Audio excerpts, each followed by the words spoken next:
galera, estamos aqui no Pod Eva para mais um podcast. Estou aqui com Ionara Dias. Hoje nós vamos falar sobre um tema muito importante, de muita relevância social, que é sobre o abuso sexual infantil, nesse mês de maio, que é um maio laranja.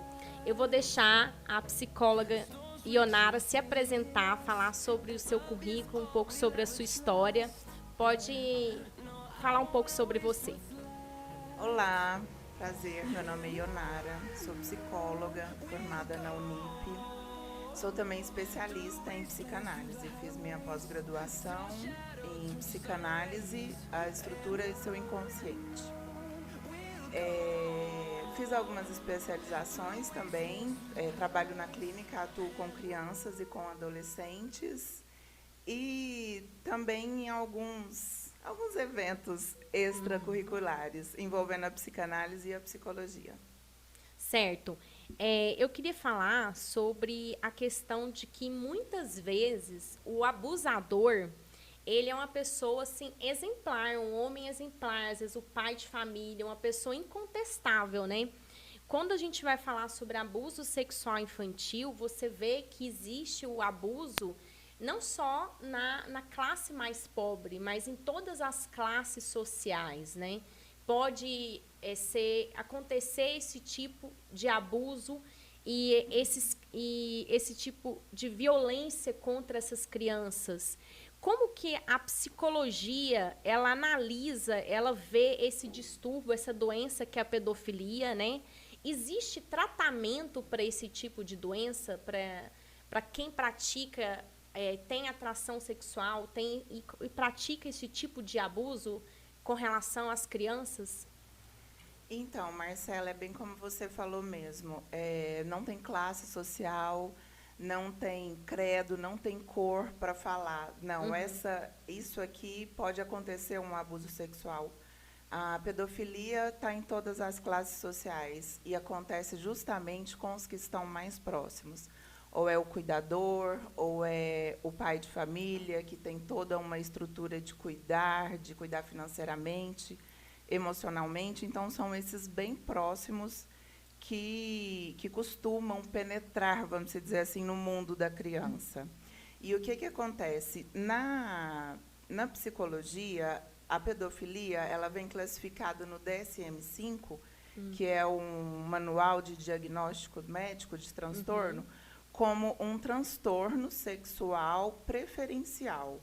Ou seja, ele é caracterizado como a questão da fantasia, como os impulsos sexuais e o comportamento recorrente de atividade sexual com crianças na pré-puberdade, em torno de 10, 11, 12, nos seus 13 anos. E eu acho importante ressaltar também que a pedofilia ela é um transtorno, e um transtorno muito grave socialmente e legalmente, e que é também caracterizado como um comportamento ilegal e prejudicial. Sim, Por é isso, criminoso, né? Tem que ser punido. justamente, Existem crimes tipificados no ECA, né? O crime de estupro de vulnerável, o crime de exploração sexual infantil. Existem diversos crimes também ligados à pornografia, aos vídeos, né?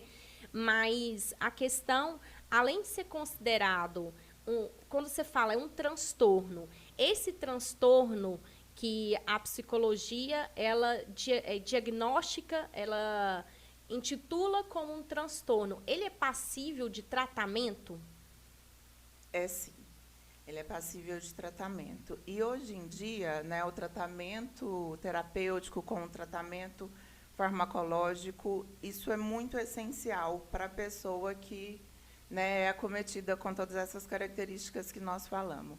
O que acontece? Tem algumas terapias que são mais indicadas, como no caso da terapia cognitiva comportamental.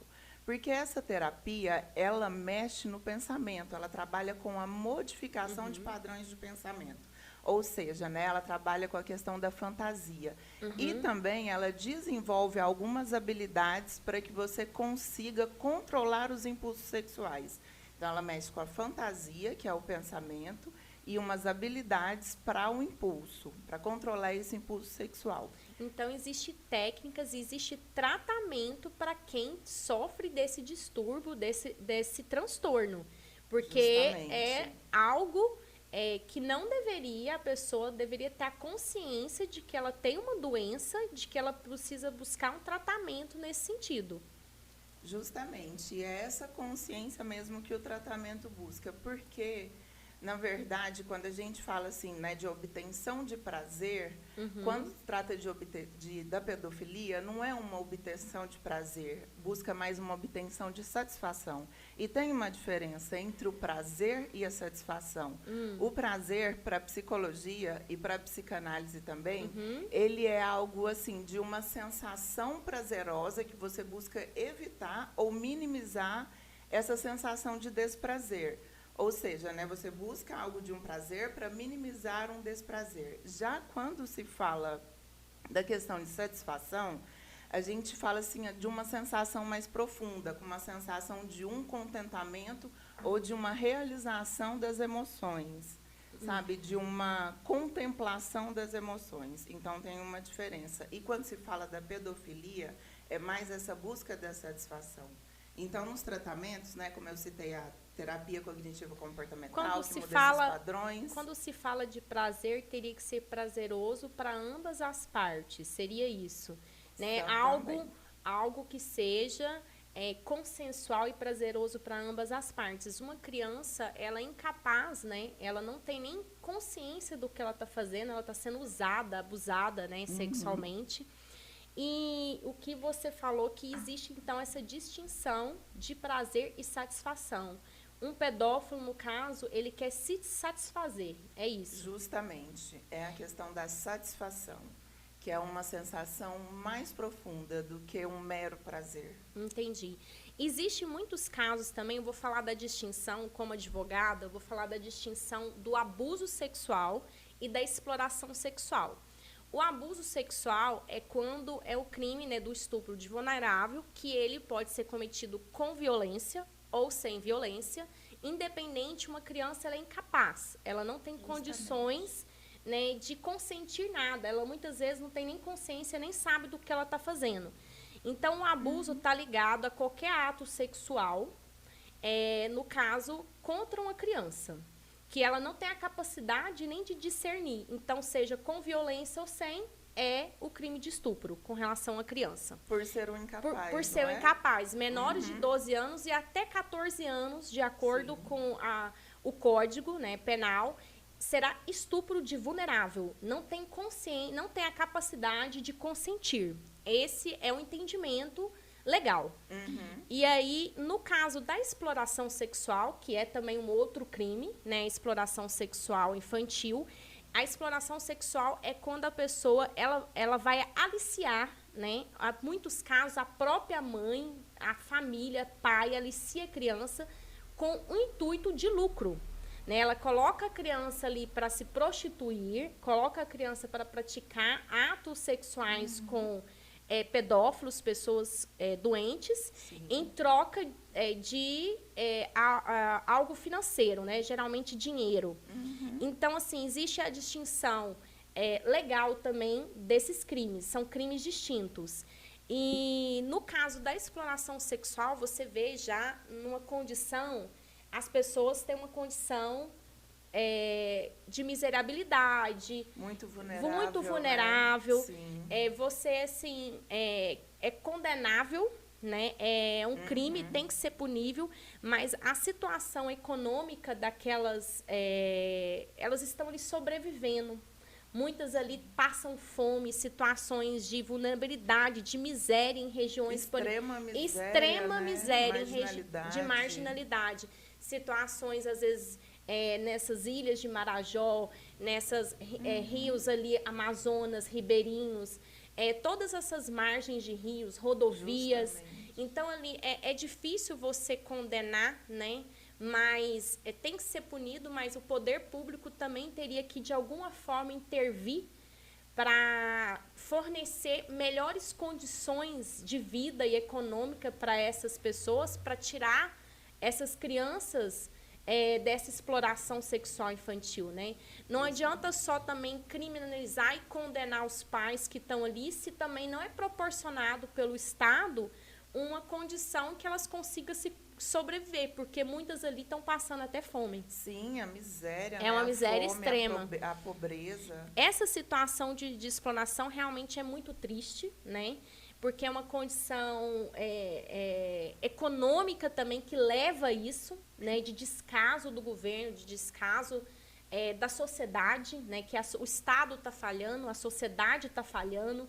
Toda vez que tem esse tipo de situação é porque a sociedade e o Estado falharam, né?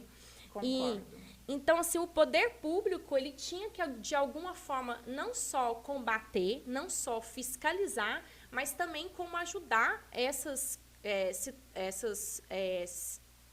pais e populações ali ribeirinhas, populações de miséria, a sair daquela condição, né? Seja com cursos técnicos, seja fornecendo cestas básicas, seja fornecendo um mínimo para tirar aquela situação.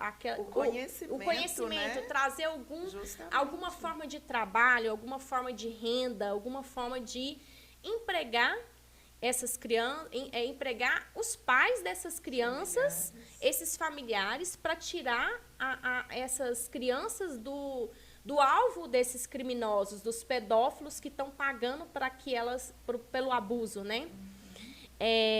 Eu queria falar mais, né, que você desse, no caso, falasse uma coisa muito importante que eu considero para a sociedade, explicar como que, muitas vezes, a condição, né, da família é uma condição social até alta, ou classe média ou alta, e muitas vezes a mãe é pego de surpresa, né? Os familiares são pegos de surpresa numa situação de abuso, seja pelo padrasto, seja pelo o vizinho, a gente nunca sabe, né? Por alguém, às vezes, até próximo, primo, tio. Geralmente né, nessa situação. E o que a psicologia ela pode ajudar a você identificar situações em que a criança pode estar sofrendo abuso, né? Qual o olhar que a sociedade tem que ter, o olhar da mãe, o olhar do vizinho, o olhar de quem ali está de alguma forma convivendo com essa criança, quais são os sinais que essa criança pode apresentar que, existe aqui uma possibilidade de abuso, né? Sim. E apresenta, né? Eu falo assim, e na verdade é algo que é bem falado na psicologia. Se não sai pela boca, o corpo fala. Então, se às vezes a criança não consegue verbalizar o que está acontecendo, você pode começar a perceber que algumas mudanças do comportamento dessa criança vão mudar. Às vezes ela vai ficar menos sociável, vai ficar mais tímida, vai ficar mais exclusa. Então, observar alguns comportamentos, mesmo que a criança não verbalize, é muito importante. E esses comportamentos também, que são alguns comportamentos que você começa a perceber que são atípicos. A criança não tinha o costume de fazer algo e aí costuma fazer. Não tinha o costume de ficar, né, mais retraída e costuma ficar mais retraída. E também tem alguns comportamentos físicos. Começa a sentir, com o abuso, a criança pode ter a possibilidade de começar a sentir algumas dores, alguns desconforto, dores na hora de fazer xixi. E, por exemplo, o cuidador que está lá para cuidar, a mãe que está, né, no momento de cuidado, na hora do banho, pode perceber também que tem algumas manchas que não são normais, que não é da criança, por exemplo, né, um roxo na perna que não é da criança, costuma bater, mas algumas manchas que estão em lugares mais que não costumam bater, por exemplo, como a perna, como o braço, em alguns lugares mais íntimos da criança, vamos dizer assim. Então, esses comportamentos, e uns comportamentos emocionais também, porque aí a criança passa a desenvolver algumas fobias, passa a desenvolver ansiedade, passa a ter o emocional um pouco mais aguçado, ela fica mais explosiva na hora da raiva. Então, chora mais, justamente. E o verbal também é muito importante. Às vezes, você começa a perceber que algumas palavras, algum vocabulário que não é da rotina da criança, que não é do hábito da criança, que ela começa a verbalizar mais. Então, são pequenos detalhes, pequenas diferenças, que quando você para um pouquinho para perceber, são pontos importantes, que você possa começar a identificar que está tendo algo de errado ali. Entendi. No caso, existe como pais, mães, educar os seus filhos para evitar esse tipo de abuso, né? Falar sobre as partes íntimas, explicar o que é cada uma, falar que ninguém pode tocar.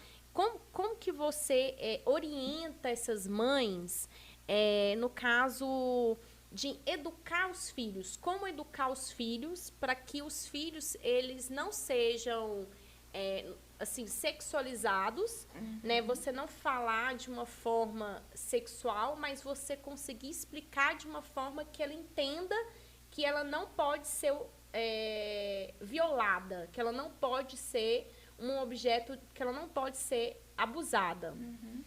E é interessante isso que você falou, né, sobre a criança sexualizada. Até antes de eu responder a sua pergunta, até fiquei pensando sobre como é tudo isso na internet, né? Então, hoje em dia é tudo muito fácil. Você aprende muito, tem muitos estímulos, né? A internet fala muito sobre isso. Você aprende, é aquela sexualização mais sutil que você vai que a criança vai se sexualizando em algumas danças, algumas músicas, de uma forma... Os funks, né? As Isso, letras. justamente. Hoje em dia está difícil de educar com tanto conteúdo ruim. Justamente. Vamos dizer assim, que vai de alguma forma já sexualizar a criança num momento que, numa idade que não deveria. Que não deveria. Né? Aí entra naquela coisa assim, né? Se está aprendendo já desde cedo, se está ali, se está gerando um estímulo e se não deveria, a criança passa, às vezes, a normalizar aquilo como algo da rotina mesmo, que é algo que ela está vendo ali, que ela está vivendo. Esse controle é um controle dos pais. Controle dos pais. O que a criança tem que ter acesso de conteúdo, né? Justamente. De músicas, porque existe muita pornografia na internet, existe muito conteúdo ruim e muita música que uma criança não tem que escutar aquele tipo de música, porque são músicas sexualizadas. Que você hoje em dia é tudo muito solto, né? É difícil controlar. É bem difícil controlar. Muito acessível. E tem muita porcaria, muita coisa ruim na internet, né? E um celular na mão de uma criança, eu falo que hoje é um perigo. Você tem que ter, não sei, bloquear muita coisa, às vezes fazer alguma forma da criança não ter acesso a pornografia, coisas sexualizadas, porque hoje em dia está muito difícil não ter. Sim, e aparece assim, né, nos mínimos detalhes, nas coisas mais sutis, aparece num desenho que você acha que não tem malícia, igual você falou na música mesmo, que é algo cultural. As músicas de funk, algumas de axé também são muito sexualizadas. Para uma criança, justamente, aquilo ali já está sendo uma indução ao sexo. Né? E assim, não tá no momento, não tá na idade da criança ser sexuada, entender do que é sexo e estimular o sexo. Existe a idade para isso, né? Dela ter esse desenvolvimento sexual. Sim. Assim, é importante a questão do esclarecimento. Às vezes você pode falar, esse aqui é um órgão genital seu, isso aqui, o seu corpo ninguém toca, o seu corpo é só seu, ninguém pode tocar, fazer carícias em você. Isso é muito importante. Isso você fala, explicar de forma delicada sobre a questão do abuso, eu acho que é importante, mas também é importante você tirar, né, dos olhares dessa criança, né, dos ouvidos dessa criança, coisas sexualizadas. Porque ela pode ser induzida também num momento inadequado, um momento errado, né? No momento inadequado, justamente. E eu acho que assim, o primeiro passo para tudo é informação, né? Que você estava falando sobre conscientizar, sobre educar. A criança precisa ter acesso a tudo isso. a essa informação, a saber sobre os limites do corpo dela, quem pega no corpo dela, ela toca no corpo dela, ela precisa ter toda essa informação, todo esse conhecimento. E ela precisa também ter abertura para poder conseguir levar aquilo ao cuidador, a mãe que está ali, né, ter uma abertura para poder falar sobre isso, expor sobre os seus sentimentos, sobre o que acontece, sobre o que ela está sentindo em cada momento. Então, a informação, eu acho que, em primeiro lugar, ela é muito fundamental e muito necessária para evitar qualquer tipo de abuso, porque se a criança ela tem informação de que algo é errado, que aquilo não pode e que tem limite para tudo, ela vai conseguir identificar, né? Ela vai conseguir identificar que aquilo não é certo. Que se vier alguém e quiser pôr a mão nas partes íntimas dela, aquilo não é certo. Não se faz aquilo. Que quem faz é a cuidadora, a mãe que está ali no momento do banho. E é muito importante ter esse diálogo entre a mãe e a criança para que ela possa se sentir segura a falar quando algo acontece. Sim. Então, a informação é muito necessária. Eu acho que o conhecimento, a informação, ela tem que ser passada do jeito certo, né? Em cada idade da criança. Porque também ela ter a consciência que aquele órgão íntimo, aquele órgão genital dela não pode ser tocado, que até às vezes abraçar, a criança não é obrigada a abraçar. Ninguém pode tocar no seu corpo. Qualquer carícia que seja no corpo dela, não pode, principalmente nas partes íntimas. Então, passar esse conhecimento, essa consciência para a criança, ela é muito importante, né? É muito importante e muito necessária. Porque a criança, né, ela não sabe. Às vezes ela está vendo aquilo lá e acontece tão sutilmente, Marcela, o abusador, o pedófilo, né, como a gente já falou, muitas vezes é integrante ali da família, faz parte, e é algo tão sutil que vem com uma brincadeira, com um toque sem querer, vai chegando assim de mansinho, que a criança tem muita dificuldade para perceber. E é normal mesmo a criança não perceber, porque ela nem foi despertada para aquilo. Então, o abusador, ele chega com todo, né, ele não tem cara de mal, ele não chega, né, com o intuito de fazer mal. Às vezes ele vai dar uma balinha, ele vai cativar, ele vai falar que aquilo ali é carinho. Justamente. Ele vai chegar de uma forma que, na maioria das vezes, não violenta, mas não deixa de ser abuso, né? Justamente, não deixa de ser abuso. E existe vários crimes aqui no ECA. E não só a questão do abuso, existe também o assédio sexual, né? Que, no caso, quando ele utiliza a condição de superior hierárquico, quando, por exemplo, às vezes ela está em troca de alguma vantagem, né? E existe também, no caso da pornografia infantil, né? Essa divulgação de cenas de estupro, essa cena, no caso, fazer filmagens de sexo com criança. E isso, infelizmente, hoje em dia, tem muito na internet. E existe muita gente que ganha dinheiro com esse tipo de conteúdo, porque muita gente paga caro para ter acesso a esse tipo de conteúdo. E há várias tipificações, né? Como oferecer, trocar, divulgar. E não só produzir esses vídeos, mas também o simples fato de você comprar, de você adquirir, de você ter esse material pornográfico em casa de cenas de criança com sexo, é crime.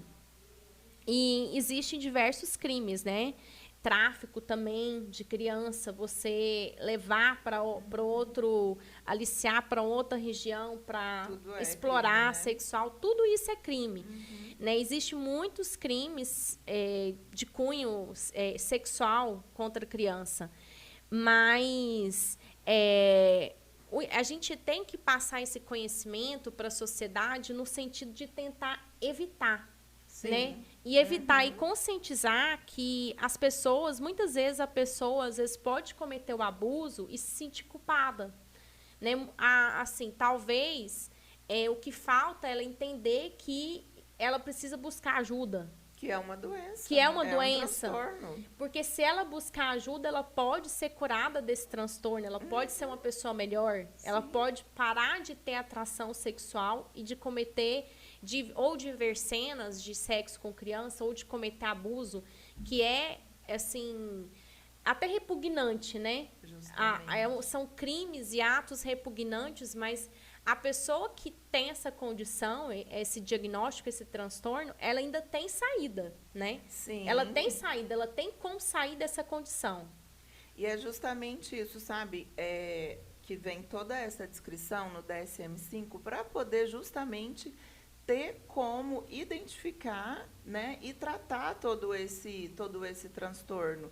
E tem muito também a questão, né, que é muito importante, a questão da farmacologia, porque existe hoje em dia, né, a indústria farmacêutica com um arsenal muito grande de medicações que controlam a compulsão, que controlam esses impulsos, Tem medicamentos também que podem ajudar a diminuir esse libido e diminuir e estabelecer um equilíbrio emocional e controle do abusador. Do abusador, justamente. Que vai mexer justamente na questão, né, dessa diminuição da excitação sexual, toda uma diminui medicação. A ansiedade, diminui o libido e ele consegue se manter controlável. Sim, consegue se manter controlável. Eu acho muito interessante uma prática casada, a terapia com o remédio, com a medicação certa. Então, quando, né, se trata de um tratamento conjunto. Justamente, é uma equipe multidisciplinar que é especializada para fazer o tratamento desse tipo de transtorno. Entendi. Então, é muito... Mas a pessoa que já se despertou de que ela precisa melhorar, existe possibilidade dela ser ajudada a melhorar, né? Sim, existe possibilidade. Existe uma possibilidade muito grande e uma possibilidade de ter muito êxito positivo com o tratamento.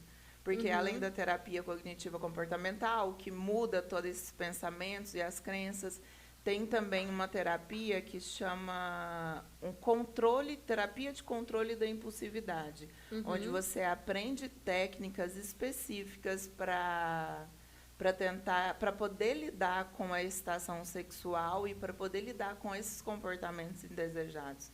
Tem também um grupo terapêutico, que é tipo esses grupos que tem de narcóticos e alcoólicos anônimos. Sei, também tipo tem um tratamento em grupo. Um tratamento em grupo, onde o abusador ele pode trocar essas ideias, ele pode as experiências e saber também, né, que é algo que infelizmente é uma doença, é um transtorno e acomete a qualquer um.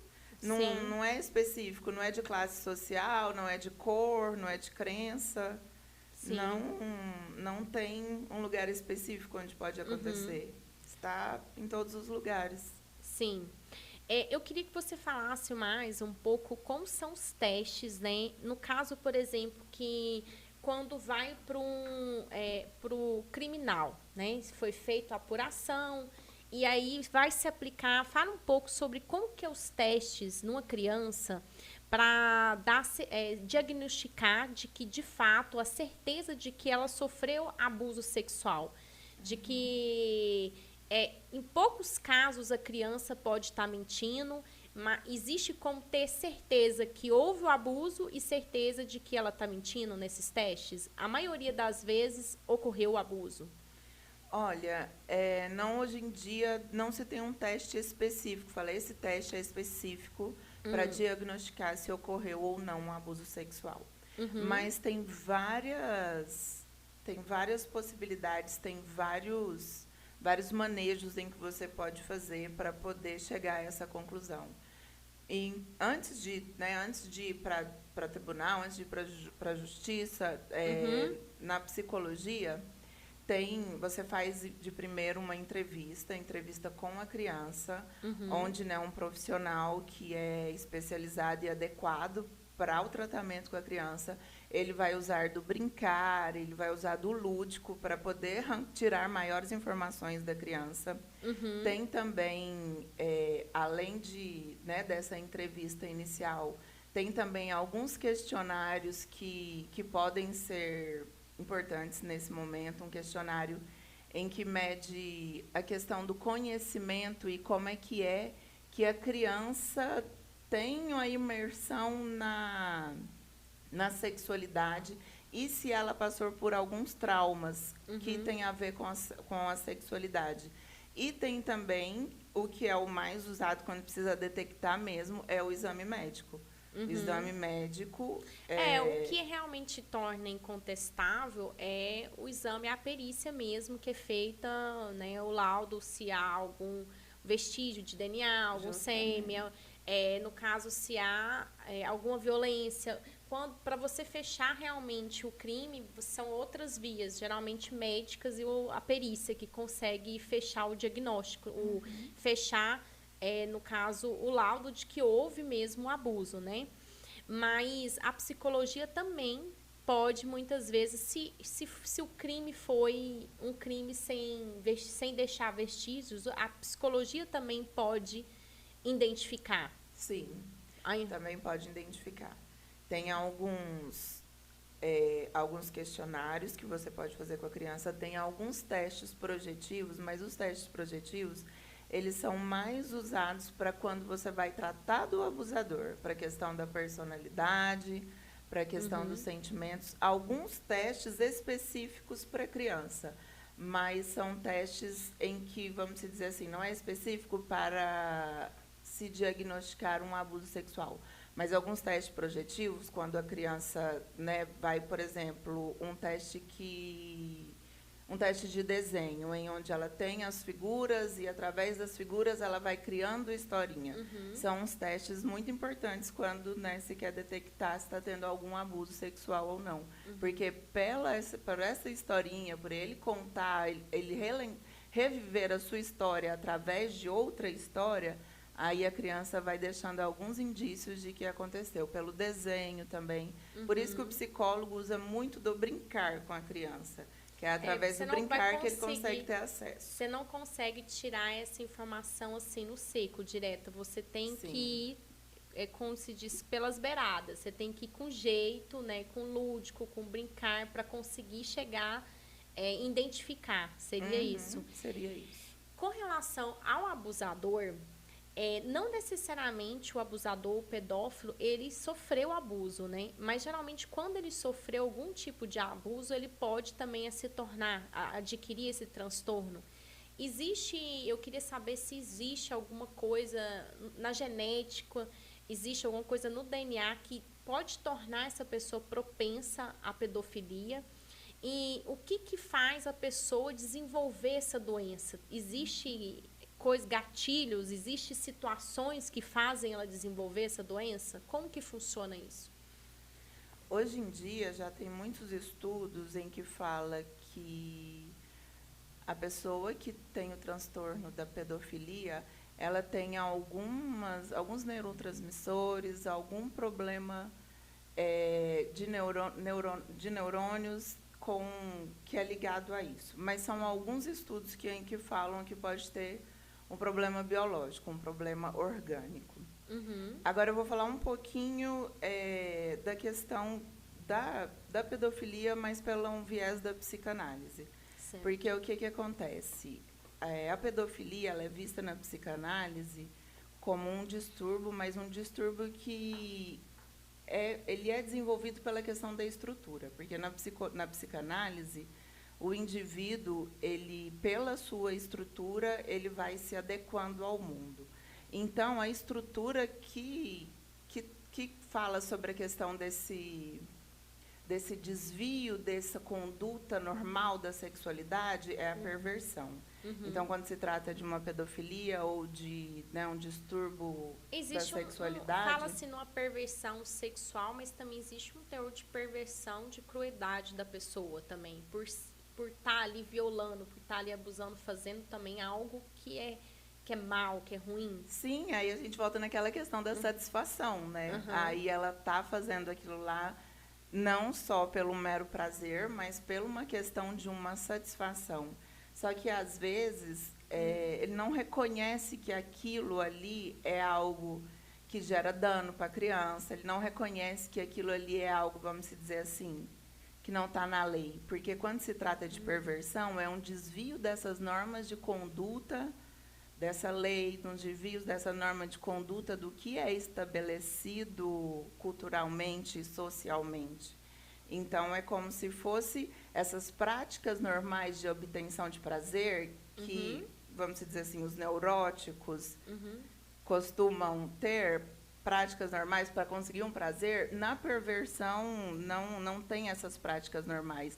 A obtenção da satisfação e do prazer é pela anormalidade. Então, aí entra a classificação da pedofilia como uma perversão.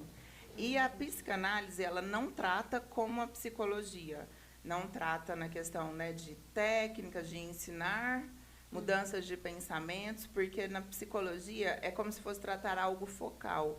E a psicanálise, ela não trata o foco, porque ela vê um pouquinho mais, porque apesar de estar ali o foco, aquele foco é a pontinha do iceberg. Então, a psicanálise, ela trata o sujeito como um todo. Então, são questões mais inconscientes, é algo assim, não só o que é o pontual ali, a pedofilia em si, mas a pedofilia como algo de, né, uma pontinha que tem algo muito mais ao redor daquilo tudo. No caso, a psicologia, ela trata o comportamento, ela quer modificar o comportamento. A psicologia, ela vai buscar os ganchos e a origem, a raiz desse comportamento, o inconsciente. A psicanálise, ela aprofunda um pouco mais para tentar entender o que leva aquele indivíduo a ter esse comportamento de perversidade. Justamente, isso mesmo. Mas as técnicas da psicanálise, elas são diferentes e distintas também de tratamento.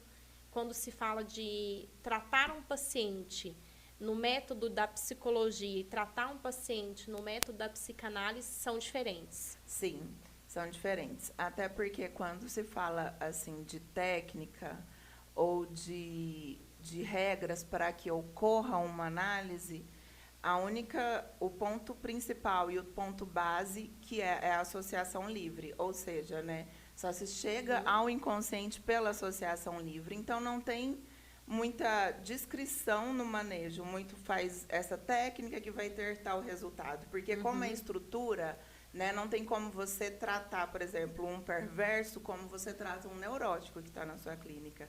E pela psicanálise, né, e pelos estudos que tem, o perverso, para chegar na clínica, é praticamente impossível. Então, um tratamento com o perverso não tem nem muito assim possibilidade. Porque não, a pessoa ela não acontece. tem a consciência de chegar no consultório. Ela não acha que precisa do tratamento. Justamente, é isso. É como se fosse algo assim, aquele... Ele age como se aquilo que ele faz de perversidade fosse algo normal. Sim, justamente, como fosse algo normal, algo do cotidiano, e quem precisa de ajuda não é ele, são os outros. Entendi. Então, o problema não está ali com ele. Ele não consegue nem no caso, se colocar no lugar de que precisa de ajuda e de melhorar o seu comportamento. Não consegue. Entendi. Infelizmente, nosso tempo está acabando, mas eu acho importante a gente falar sobre as formas de denúncia, né? Existe o Disque Denúncia, que é o 100, ao Conselho Tutelar, né? Se você desconfiar como vizinha, como mãe, como tia, como avó, como avô, se houver qualquer situação de que pode um questionamento, alguma desconfiança, né, de que existe algum abuso ali naquela situação familiar, existe o Disque Denúncia, que é o 100, ao Conselho Tutelar. Também tem como acionar o 190 da Polícia Militar. E, assim, existe muita coisa que a gente poderia aprofundar e estar falando. Eu acho que é um assunto muito importante. Sim, verdade. A psicanálise é muito rica, né? Tanto a psicologia quanto a psicanálise traz muita coisa bacana para um debate, para um bate-papo. Foi muito bom a nossa bate-papo, a nossa parceria aqui. De muitas, espero que a gente faça mais podcasts. E a gente vai ter que encerrar e se despedir do pessoal de casa. Espero que o pessoal tenha gostado. Que esse assunto é um assunto um pouco pesado, mas é um assunto muito importante de ser falado, né?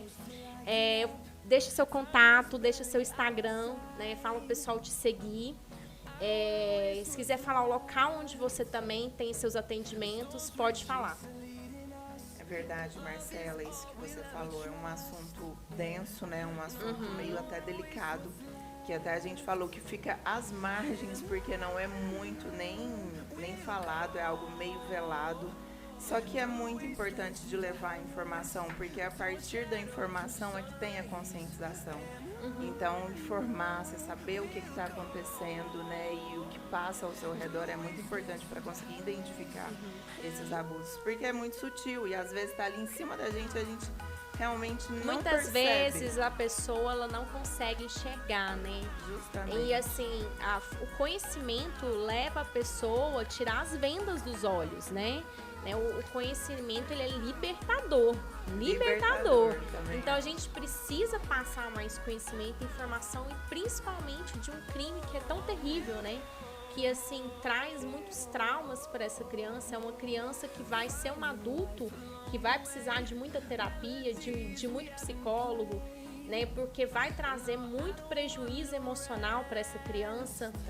Então, assim, a gente precisa combater aquilo que tem de ruim no mundo, né? E eu acho que o conhecimento é o caminho. É o caminho. Justamente. Né? E pode deixar seu Instagram, seu contato. Vou deixar meu Instagram, meu contato. Vou agradecer pelo convite, pela oportunidade da gente estar aqui batendo esse bate-papo legal. E meu Instagram, Psicanálise com Ionara. E meu telefone de contato. Pode deixar também se quiser. Pode falar onde que é a sua clínica também para o pessoal já saber, se já morar próximo e quiser ir fazer alguma consulta, fazer algumas sessões de terapia com você.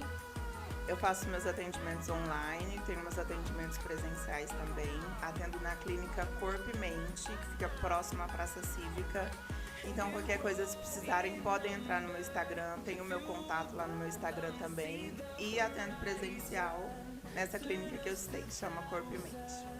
Eu que agradeço, Ionara. Foi muito bom o bate-papo. E esse era um assunto que eu estou muito feliz de estar fazendo. Que eu acho que é um assunto que tem muita relevância. E eu vou ter que encerrar por aqui o bate-papo por hoje. Vai ser encerrando, né, por aqui. E fique de olho aí. Siga o Instagram, @podevaoff e se inscreva no canal Podeva. Vamos ficar por aqui. Tchau, tchau. Tchau, tchau.